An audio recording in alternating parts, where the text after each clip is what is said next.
Gopijana Vallabha Girivaradari Yasodanandana Braja Jana Ranjana Yasodanandana Braja Jana Ranjana Yamuna Tira Vanachari Yamuna Tira Vanachari Jaya Radha Madhava Kunja Bihari Jaya Radha Madhava Kunja Bihari Hare Krishna Hare Krishna Krishna Krishna Hare Hare Hare Rama Hare Rama Rama Rama Hare Hare Jaya Radha Damodara Radha Damodara Shri Radhe Jaya Radha Damodara Radha Damodara Shri Radhe.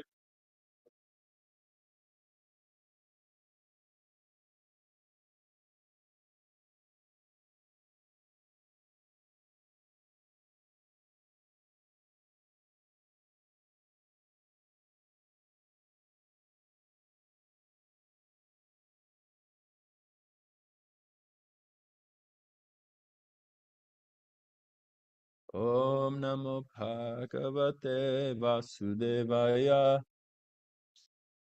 Om Namo Bhagavate Vasudevaya. Om Namo Bhagavate Vasudevaya. Om Namo Bhagavate Vasudevaya. Om Namo Bhagavate Vasudevaya.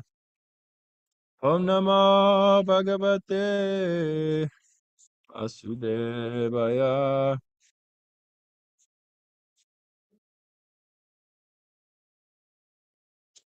Okay, reading from Srimad Bhagavatam, Canto 5, Chapter 3, verse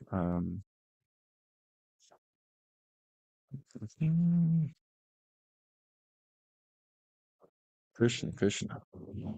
Let me see. Let me make sure I got the right verse. Hopefully it's posted. Okay. So, yeah, okay. 536.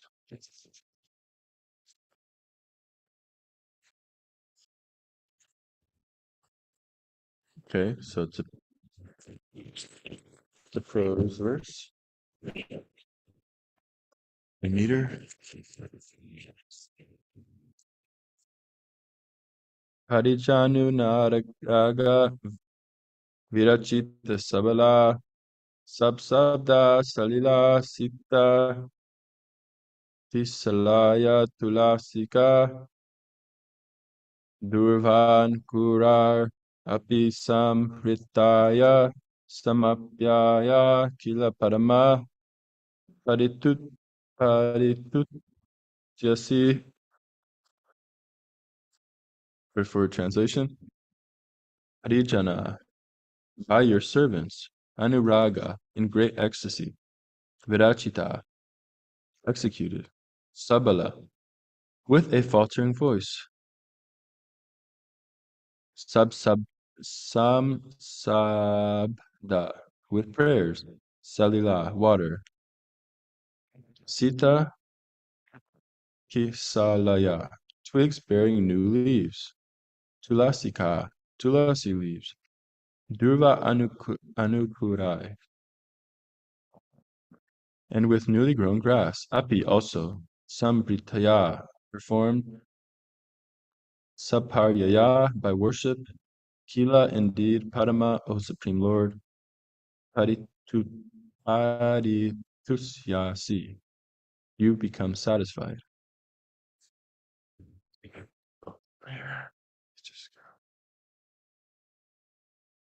Okay, translation.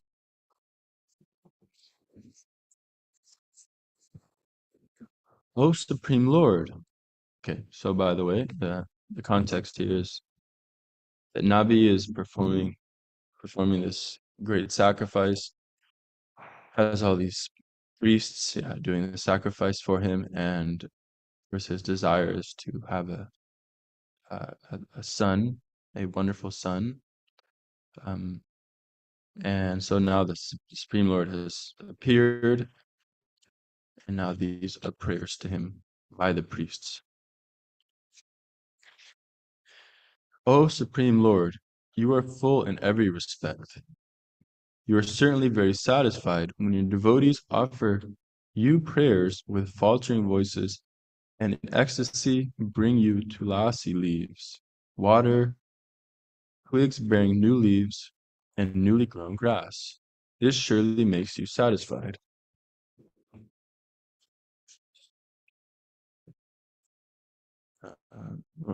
Translation one more time. O Supreme Lord, you are full in every respect. You are certainly very satisfied when your devotees offer you prayers with faltering voices, and in ecstasy bring you tulasi leaves, water, twigs bearing new leaves, and newly grown grass. This surely makes you satisfied. Report. One does not need great wealth, education, or opulence to satisfy the Supreme Personality of Godhead. If one is fully absorbed in love and ecstasy, he need offer only a flower and a little water. As stated in Bhagavad Gita, Patram Puspam Palam Toyam Yomem Bhakta Priyakshati. So if one offers me with love and devotion a leaf, a flower, fruit, or water, I will accept it. Bhagavad Gita 9:26. The Supreme Lord can be pleased only by devotional service. Therefore, it is said that the Lord is surely satisfied by devotion and nothing else. Quoting from the Gautamiya Tantra, the Hari Bhakti Vilas states, Tulasi dalamatena jalasya chulukena va vikrinite svam atmanam bhaktebhyo bhaktavatsalah. Quote, Sri Krishna, who is very affectionate toward his devotees, sells himself to a devotee who offers merely a tulasi leaf and a palmful of water. End quote. The Supreme Lord is causelessly merciful upon his devotee, so much so that even the poorest of men can offer him a little water and a flower in devotion and thus please him. This is due to his affectionate dealings with his devotees. Prabhupada ki jai. Om Agyanatimirandasya Yananjana Salakaya Chakshun Militam Yena Tasmai Shri Gurave Namaha Shri Chaitanya Manobhistam Stapitam Yena Bhutale Swayam Rupa Kadamaya Dati Swapadantikam Vandeham Shri Guru Shri Tapada Kamalam Shri Guru Vaishnavamsha Shri Rupam Sagrajatan Sagana Raghunatam Vitam Tam Sajivam Sadvaitam Sadvadutam Parijana Saitam Krishna Chaitanya Devam Sri Radha Krishna Padan Sagana Lalita Shri Vishakam Vitamscha Panchakalpatarubhyascha Kripa Sindhu Evacha Patitanam Pavanebhyo Vaishnavebhyo Namo Namaha Jai Shri Krishna Chaitanya Guru Nityananda Jadvaita Gadadhara Srivastava Gaura Bhaktavinda Hare Krishna Krishna Krishna Hare Hare Hare Rama Rama Rama Hare Hare Hare Krishna Krishna Krishna Hare Hare Hare Rama Rama Rama Hare Hare Hare Krishna Krishna Krishna Hare Hare Hare Rama Rama Rama Hare Hare.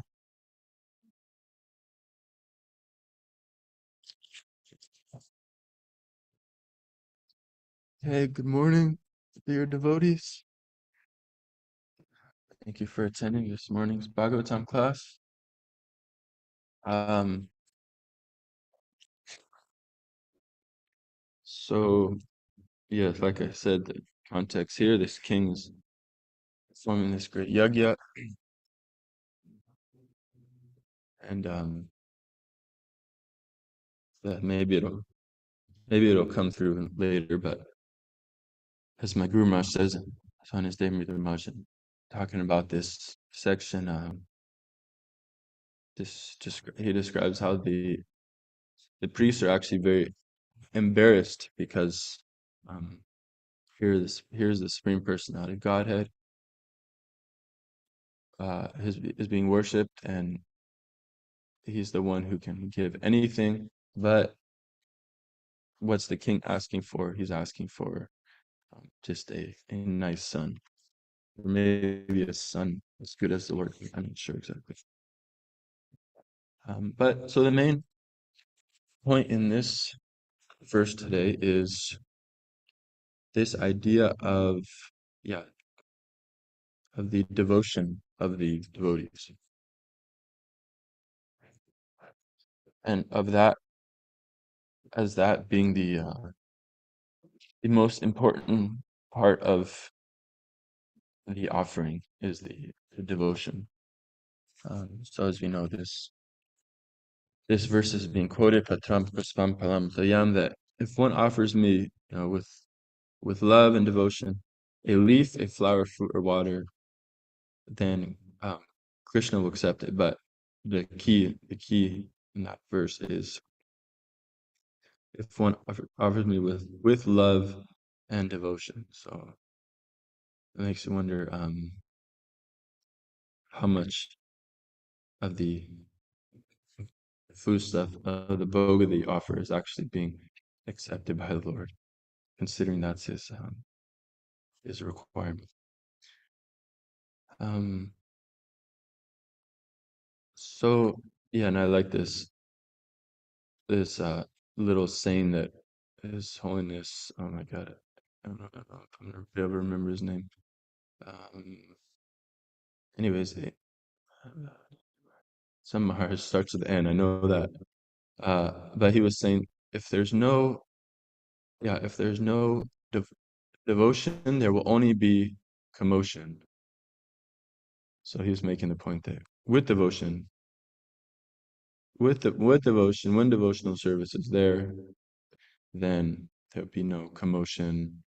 And he says a bunch of other things that rhyme with that. There'll be no devotion. There'll be only commotion, bad emotion. Uh, I don't know, some other ones also. But the point is clear.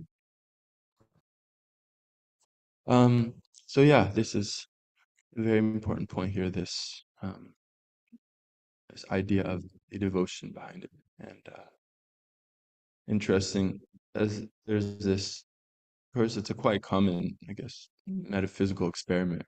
How you can uh, give certain feelings towards certain things. Give certain feelings towards like a glass of water or rice, like that, and then actually the constitutional position, or not, I mean the makeup, like yeah, how the matter is formed, how the molecules are formed, actually changes based on the emotions you have towards something.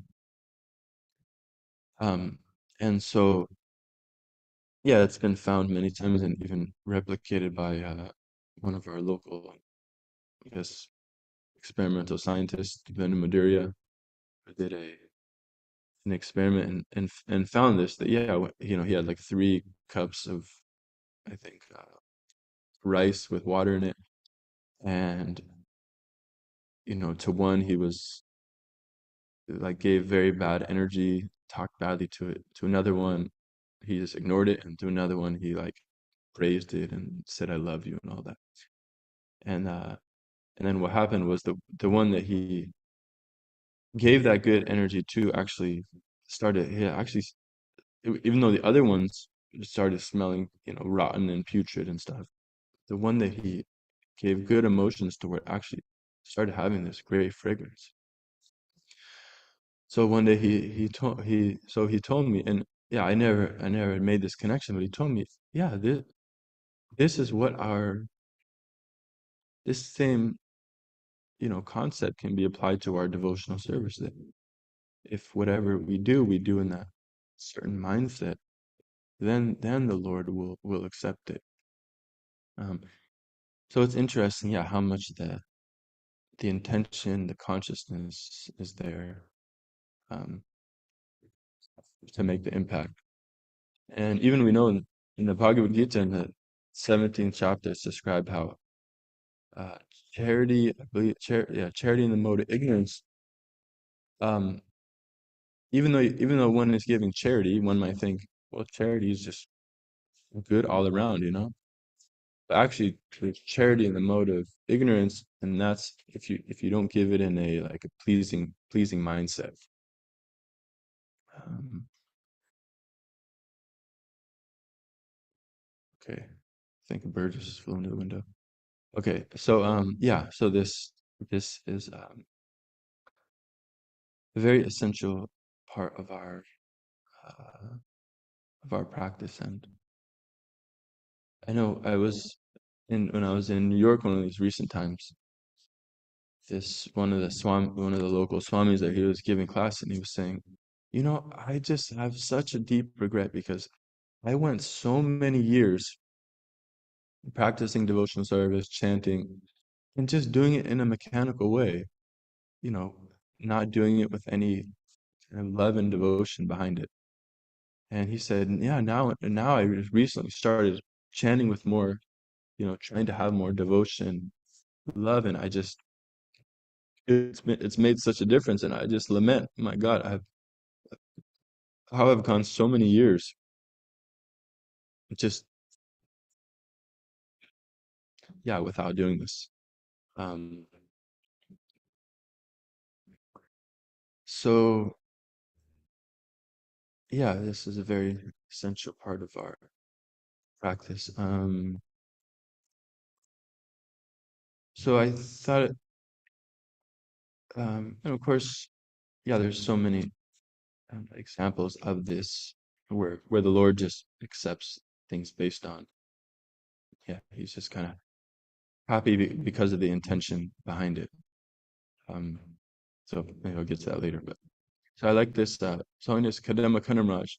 If you obviously, I think, yeah, the whole world has been kind of absorbed in him, his glories, and I noticed even the podcast he did with Namras like went from like two 2,000 views to like now it's at like 45,000 views since his passing.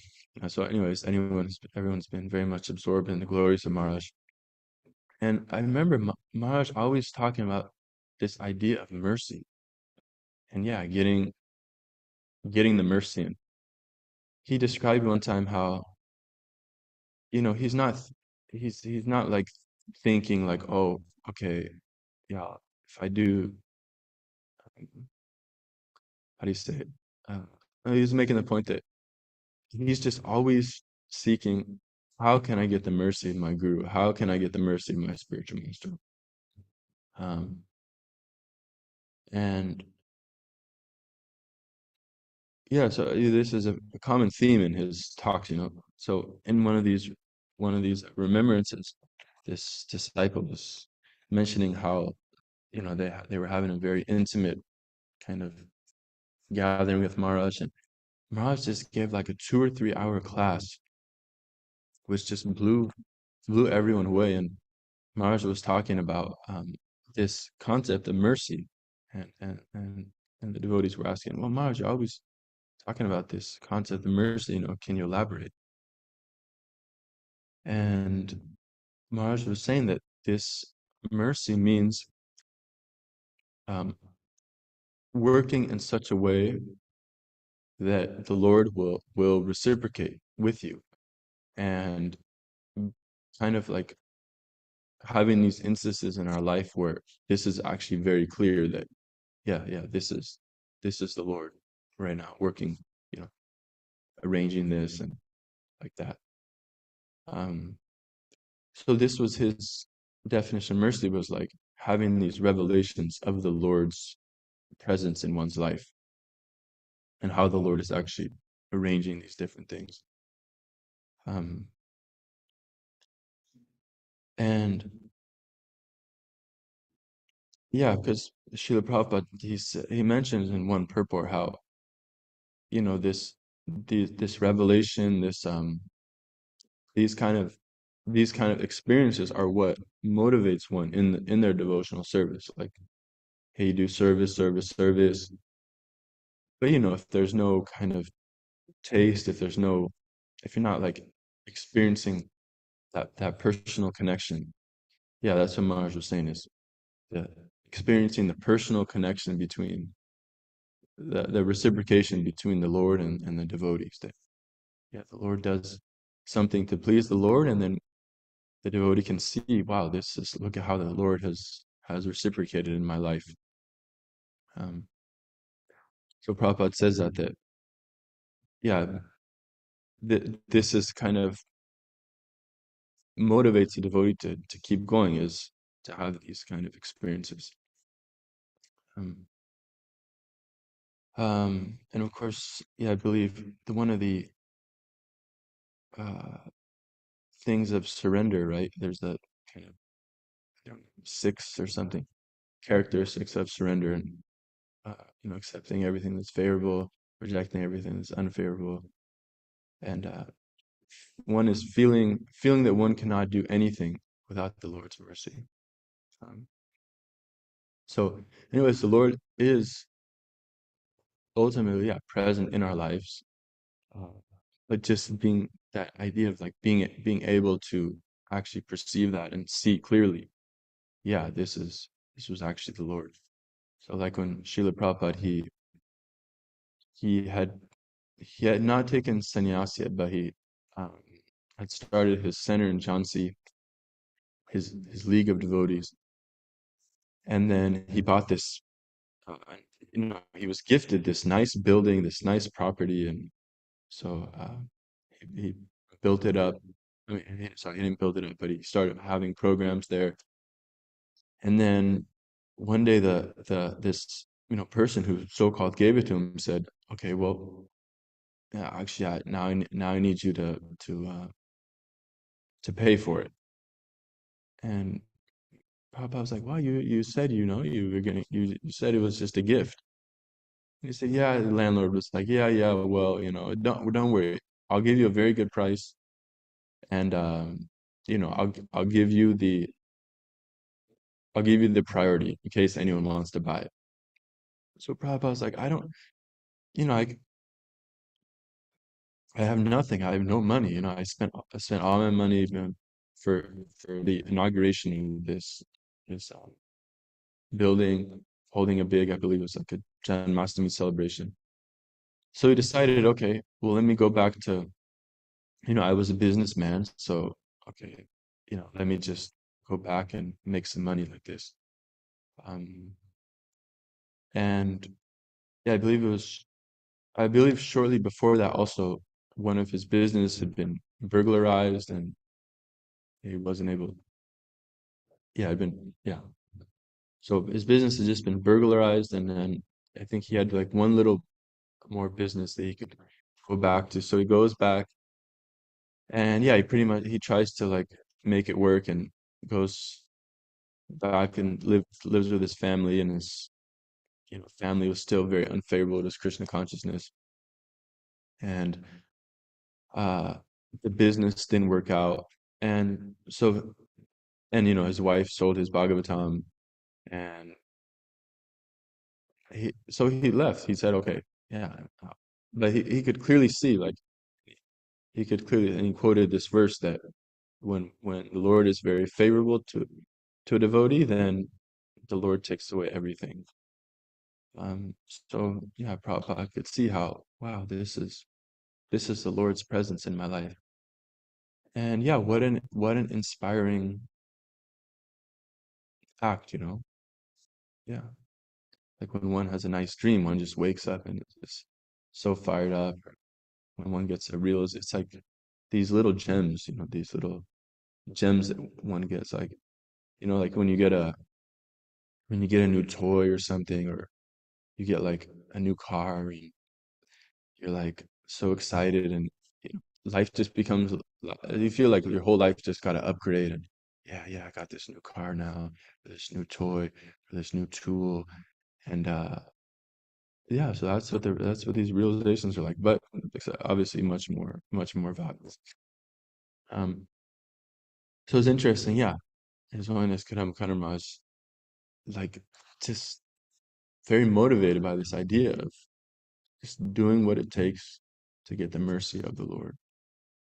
And we all know this famous pastime of Bhaktisiddhanta Saraswati Thakur said, yeah, don't, not pastime, but I guess teaching, where he said, don't try to see the Lord, to act in such a way that the Lord will see you. So there's many, yeah, there are different pastimes of this. Like, of course, Sudama Brahmana, he came up to Krishna, and his wife had packed, just given him like a little bit of chipped rice, and and actually they didn't even have it themselves. She had to go beg for it from the neighbor or something. And so it's customary, when one visits a great personality, or one visits the deities, one should bring something, some sort of present. So Sudama Brahmana, he goes to meet his old friend Krishna, and he's even just like too embarrassed. Sometimes we also might be like that, too embarrassed to like give something to someone because it doesn't look so presentable. It's not very opulent. So Sudama was like, yeah, not even gonna show Krishna that. And then Krishna's like, yo, Sudama, what you got there, man? What you got there behind your back? And then Sudama's nothing, nothing, nothing. And then he finally relented, and okay, I got this little, this little torn cloth, and you know, I heard one devotee taught me once that in serving prasadam, presentation is everything. So presentation wasn't even good. It was Sudama had the little chip rice and this torn cloth. He gives it to the Lord, and the Lord just took it, and the Lord took it, and he felt ecstatic. And because he could feel that this is coming from such a loving place. Of course, I don't know how usually you soak this chip rice, so I don't know if the Lord just took it and took it dry or what. But yeah. Um, and I remember one time so yeah, that's the idea. It's the devotion, the intention behind it. And I remember one time I got so sick. Yeah, it was Gaur Purnim, and I don't do so well with this whole fasting thing. Uh, but anyways, I try. So one Gaur Purnim was fasting, and I had to be in the kitchen, and it was just so tough. I was struggling. I mean, I wasn't just weak. I felt like actually felt like I was actually getting sick. And here I was. I was supposed to cook something, like a few Maha preps or whatever. So I'm in there, and I'm just starting to feel nauseous, and there's like 30 cooks in there because everyone's got to cook Maha preps. Okay, not 30 cooks, obviously, but a lot of cooks in there. So it's just the air is just saturated with oil and whatever baked goods. And at one point, I'm just sitting I like went to the far corner of the kitchen, and I was just trying to make my little prep. And at one point, that was it. I just like practically like collapsed on the table. So I just, got the strength to just walk up to my room, collapsed on my bed, and then one devotee came, and the new devotee, and he was like, Guru, are you okay? Are you okay? What's going on? And he was he was like, what do you need? What do you need? And I was like, oh, yeah, I don't know, man.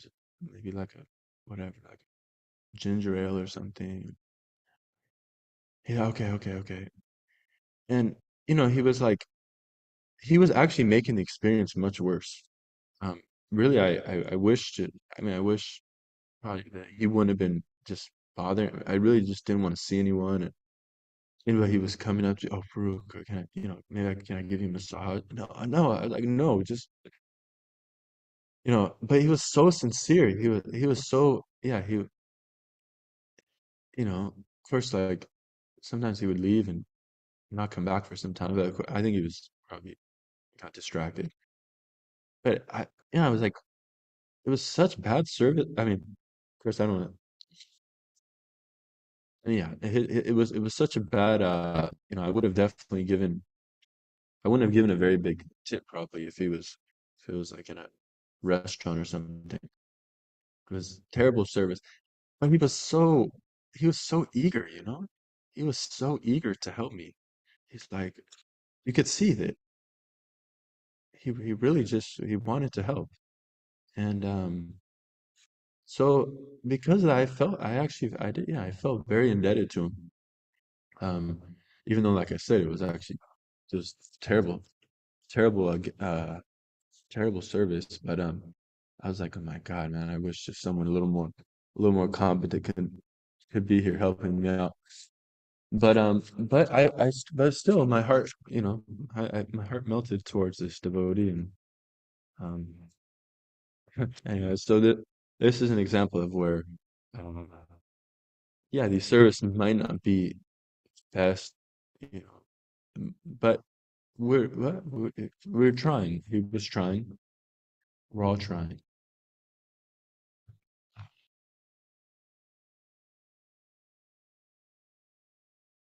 Um, so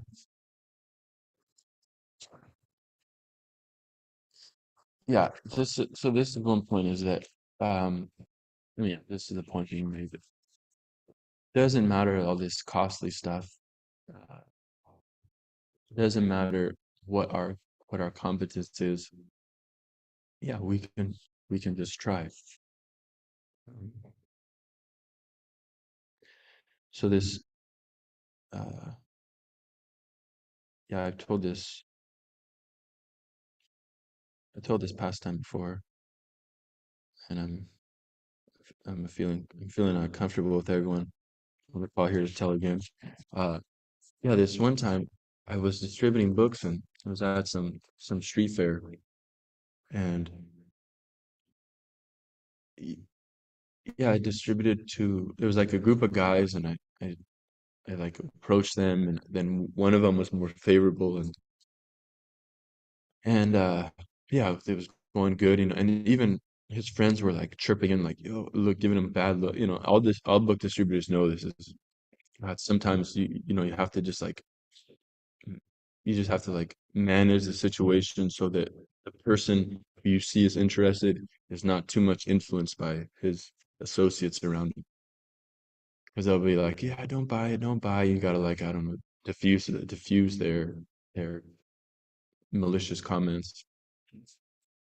Um, and yeah, so one time that was the case, and anyway, somehow got this guy to take the books, and then I was walking later, and I saw that one of the friends that was very much antagonistic. He actually had this stack of books in his hand, and I think he was like kind of like prodding me, like, "Oh, hey, look, look, look, look who has the books now." And then he just goes up to the trash can and just throws these books in the trash can. And I was like, "Oh my God, man!"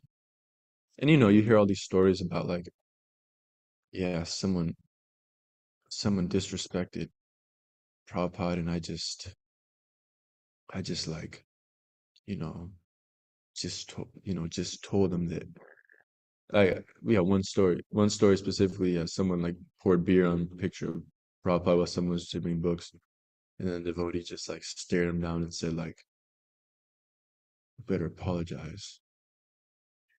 And So I was like thinking like that, and so I look at this guy and I said,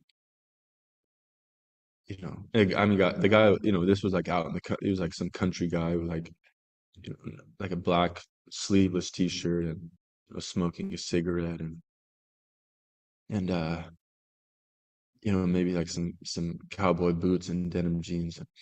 And I was like, "Y- yo, I was like, "Look, get those books out of the trash can." It was just, it was such a measly, unintimidating man. So he just looks at me like as if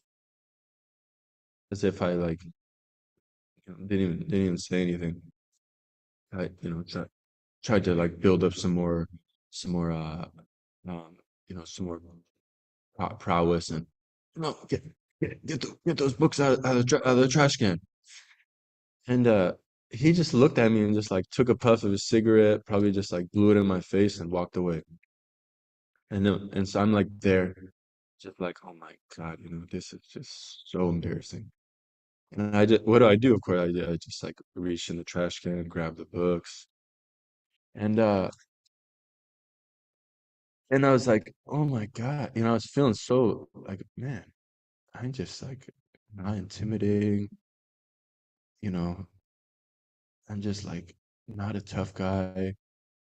And I was getting depressed about it, but it just came over me like, well, I think I've read a few times that we're not this body, we're not, we're not this. This is just false ego to think that we're actually this body.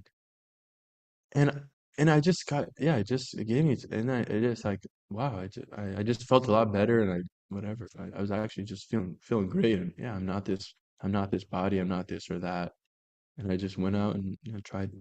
I went out, yeah, very enthusiastically went and distributed books because I was like, yeah, I'm not this body. This is wonderful. So people say yes, people say no. Um, so the point of of saying that story, besides to humble myself, humiliate myself, is yeah, that even whatever we are, whatever we are, we're not. We are actually eternal servants of Krishna, but of course we've been given this certain like set of body and karma and circumstances. But whatever that is, that's what we can give to Krishna. So like my Sankirtan leader used to always say, trying is the perfection. So all we can do is just try. What more can we even do than that? Um,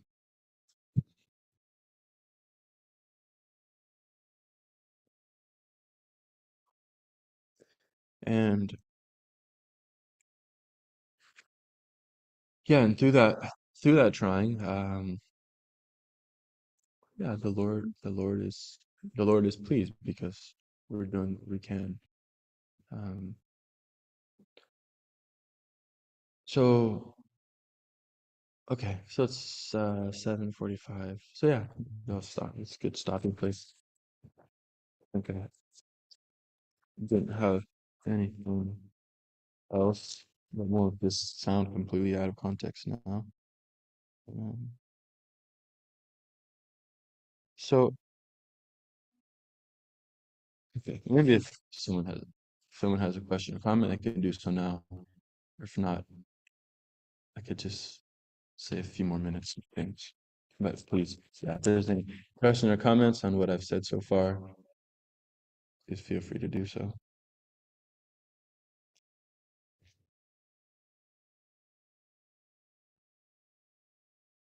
Thank you for the practical applicable class.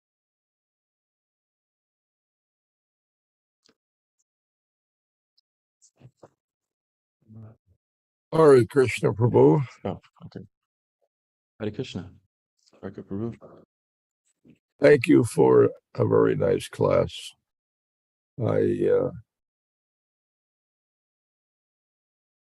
I've been appreciating your classes more and more each time I hear. Appreciating how you pack an incredible number of points to your presentation. You just quickly flip from one point to the next point. It's just a power pack with a whole bunch of wonderful, valuable points. Great points. I appreciate it. This particular class, I especially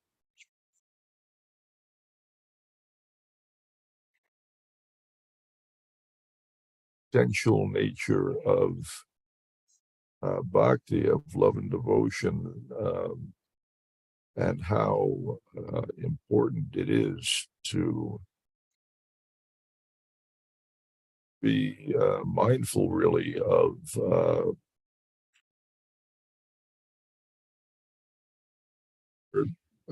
devotion towards Krishna in the course of performing our service, as opposed to performing service mechanically, because you can perform service mechanically, you can perform service unconsciously, and the effect is not the same.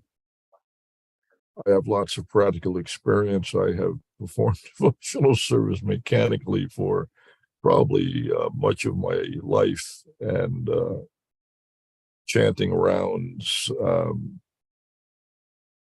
just to get them done, just muscling my way through round after round, trying to concentrate, but not necessarily with a devotion, with the mindset that I'm trying to please Krishna by my chanting, that Krishna derives pleasure from our chanting of his names, and trying to understand how that is, and with the specific intention of pleasing Krishna rather than chanting my rounds because I promised my spiritual master that I would do this, and I'm going to do it. I'll get through it. I'll complete my appointed number of rounds it takes, but not necessarily trying to please Krishna by that chanting. And there's a big difference in the effects of such chanting. Actually, chant with a mood of the for Krishna's pleasure is what we're trying to achieve and consistently maintain. That will please Krishna, and that's our success. And then we can begin to experience what it is to engage in loving exchanges with Krishna, because Krishna will reciprocate that bhakti. But we have to manifest some bhakti, and so that's the challenge. It's something to constantly meditate on and remind ourselves of, to think about.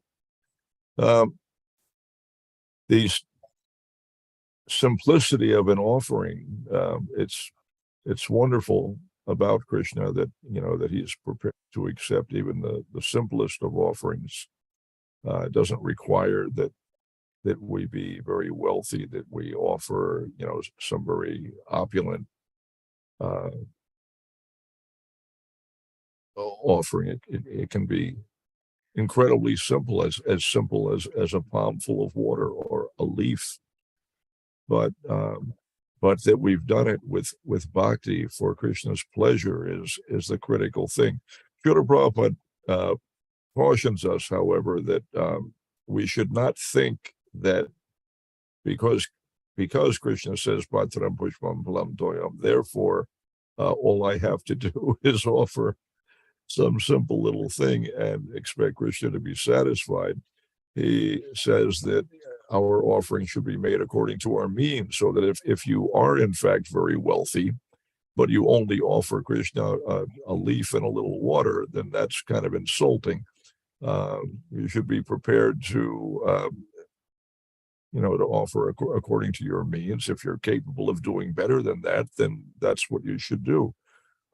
Perhaps, even make some sacrifice, accept some inconvenience for Krishna's satisfaction. So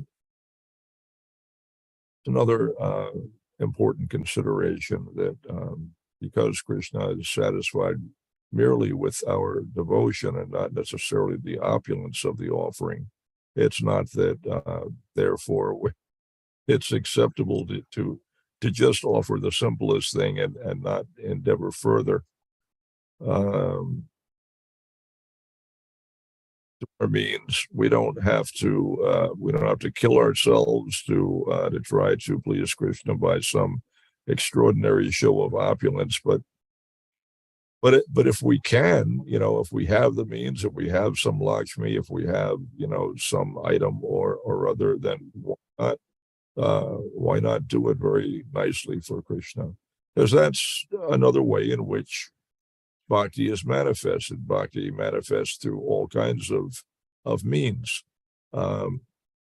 Just like if I'm offering bhoga, I can go into a grocery store. I can purchase, say I purchase a mango or a banana.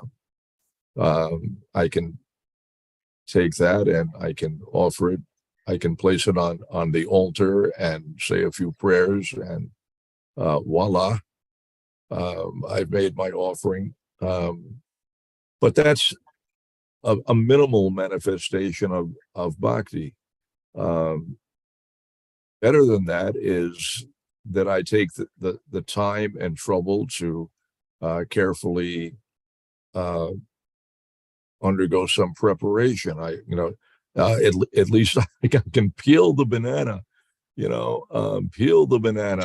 slice up the banana into some nice little pieces and arrange them nicely in a little plate. So, by doing these things, then we increase the offering of bhakti. Then bhakti is manifested more and more. So the bhakti particularly is what we're trying to offer, and so it's not just a matter of the attitude with which we are making the offering, but if the attitude is actually there, then the result should be a willingness to go further, to take an extra step, to go, an extra mile to try to improve upon the quality of the offering. Not just simply that I offer a mango without even cutting, the mango up, and think that, well, I've got the mood of devotion, and so Krishna will be pleased with that. No, open up the mango for Krishna, save him some trouble. Out of loving devotion, make it attractive for him, save him trouble as far as possible, make it easy and attractive. Cut open the mango, remove the pit, slice it into nice little cubes, arrange it nicely, make the Krishna eats with his eyes, make the offering visually appealing. So by all these steps, we're at every stage we're manifesting more and more bhakti by the effort that we put into it. So these are all important aspects of the rendering of devotional service in any sphere, and the underlying principle, of course, applies to any kind of devotional service. We want to try to make things nice for Krishna. So I've been trying to improve the quality of my japa, which in my opinion is pretty poor. And I would like to hear from you or anyone ideas of how bhakti can be manifested in the course of chanting the Lord's holy names. The mindset and the actual practice. How because you can absolutely chant mechanically, you can chant unconsciously. You can just run on automatic, and the sound will come out of your mouth, your jaw will move, and your mind can be someplace else. You can be subtly in a completely different place doing something altogether different. You can be surfing the internet and thinking about something altogether different and simultaneously chanting, but the quality of your japa will be exceedingly poor. So, can you tell me something about how to chant very nicely with bhakti for Krishna?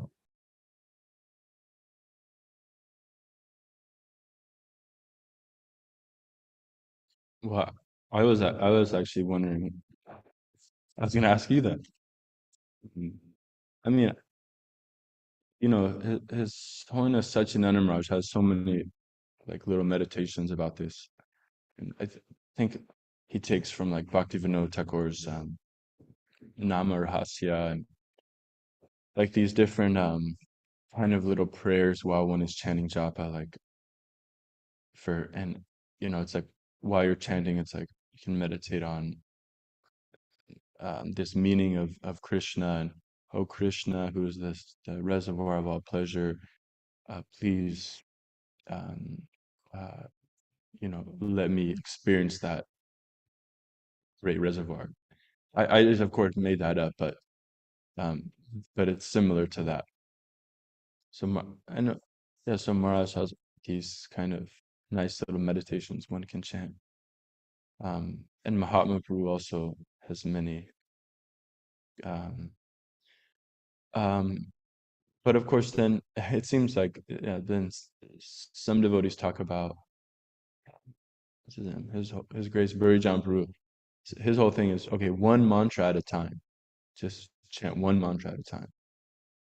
And I guess maybe I more tend towards that side. Is that like I heard this love starts with attention or something like that, or there's some little sutra like that, that what you give attention to is what you love and what you appreciate.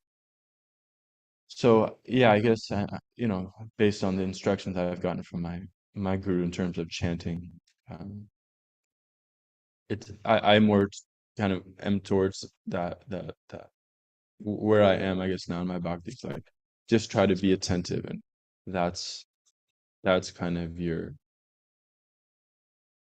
yeah, that's kind of a sign of your devotion. Like if you're listening to whatever your wife or husband, it's a sign of your devotion to actually just listen to them. Okay, Tarkaru, you raised your hand.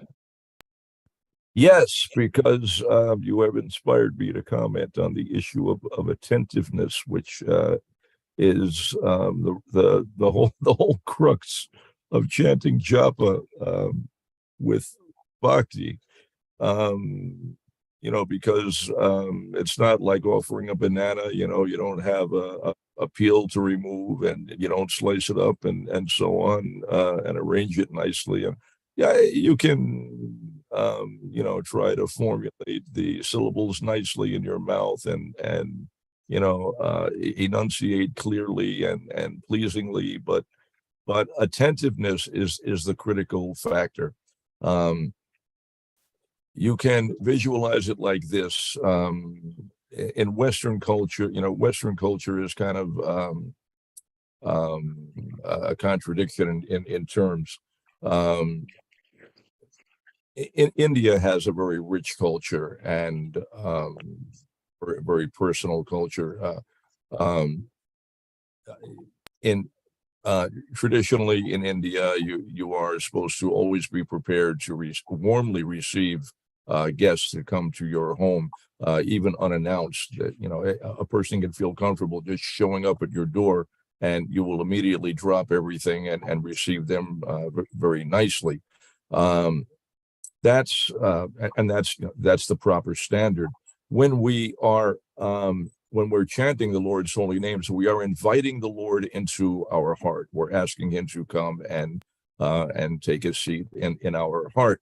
When we do that, just like receiving a guest in our home, you don't let someone in the door and then ignore them, or busy yourself with something else, and not give attention to your guests. When a guest comes to your home, you drop everything else and you give them all attention.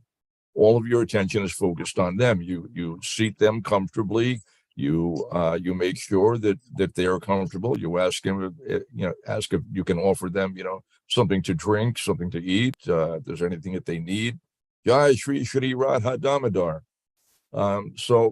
Similarly, when we chant Hare Krishna, we want to be very attentive. We don't want to be distracted. We want to be mindful of the fact that Krishna is here, and we want to be attentive to him and not ignore him, because that's rude and it's offensive. So therefore, amongst the 10 offenses in the chanting of the holy names, to be inattentive while chanting is also an offense to the holy names. We don't want to chant with offense. So studying the 10 offenses is an important way to increase the quality of bhakti of our chanting of the holy names. At least we should know how to chant the holy names without offense, because it would be counterproductive, to we're inviting Krishna and then we offend him by our behavior. So we certainly don't want to do that. We want to please Krishna, not offend Krishna. So a good understanding of what constitutes offense is very critical. Then we can practice and try to implement that in our chanting. Thank you again, Prabhu, for a nice class, and sorry to run over time, but I thought the point was important. Hare Krishna.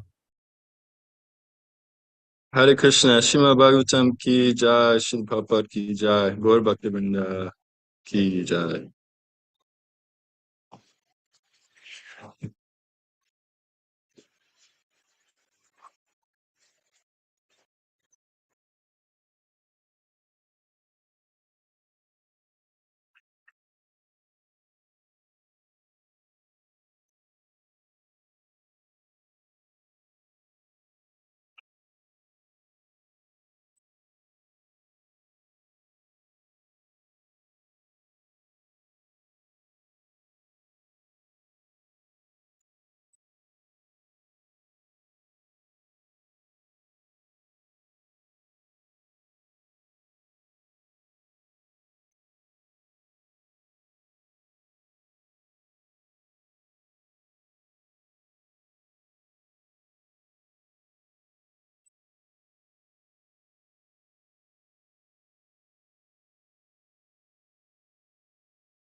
Charita.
Brahmacharya Shilahagast 14. Say the Holy Shri Krishna Chaitanya Prabhu Nityananda Shri Nalahara from Bhagavatam Gita. Shri Shri Radha Krishna from Gopinath Shama from Radha from Giri Govardhan Kari. Shri Vrindavan Mayapurnamaki, Gangamaki, Ramundamaki, Bhakti Devi Ki, Tulasi Devi Ki, Hanuman Guru Bhakti Vrinda Ki, Hanuman Kirtan, Save Bhakti, Nitai Gorkunande, all glories to some devotees, all glories to the some devotees, all glories to the some devotees, all glories to Sri Guru and Sri Gita, the which field. Good.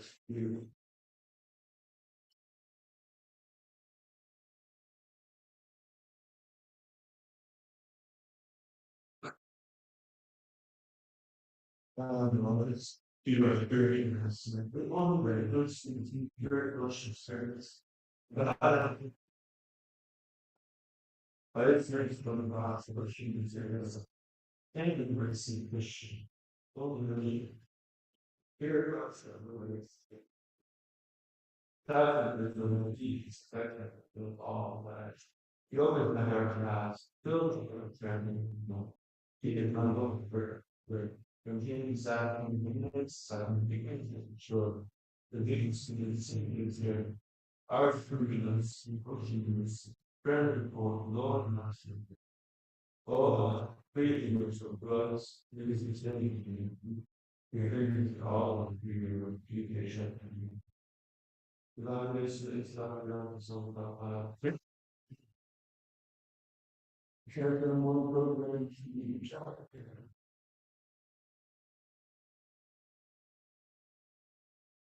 Don't listen.